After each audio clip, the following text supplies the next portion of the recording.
আলাইকুম। এই যে আজকে পঞ্চম রোজায়, তাই বোয়াল মাছের মাথা দিয়ে বোয়াল মাছের লেজ দিয়ে একটু টমেটো দিয়ে রান্না করলাম। আর কালকার পেঁয়াজু আলুর চপ রয়েছে, তাই এগুলা তেলের মধ্যে গরম করে নিব। আর আমি এই যে আমি চুলা একবারে ভাজা আমার ফ্রিজের পেশ রুমে রেখে দিই। তাই একটু করে গরম করে প্রতিদিন মুড়ির সাথে মাখাই। আর তারপর আমার পোলা প্যানের ইফতারি খাইতে চাই। শরবত বানাচ্ছি। লেবুর যে দাম, তারপরও আমরা কিনে নিয়ে আসলাম। রোজা বলে তো কথা, কিনতেই হবে। তো এখন লেবুর শরবত বানানো হচ্ছে, সাথে রুয়াবজাও অ্যাড করা হবে।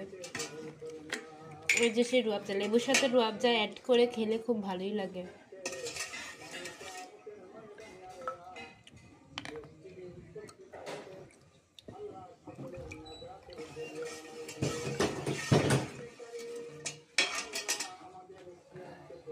এই হলো শরবতটার ফাইনাল লুক।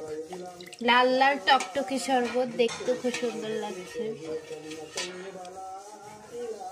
আমরা ইফতারিতে এই শরবতটাই খাবো।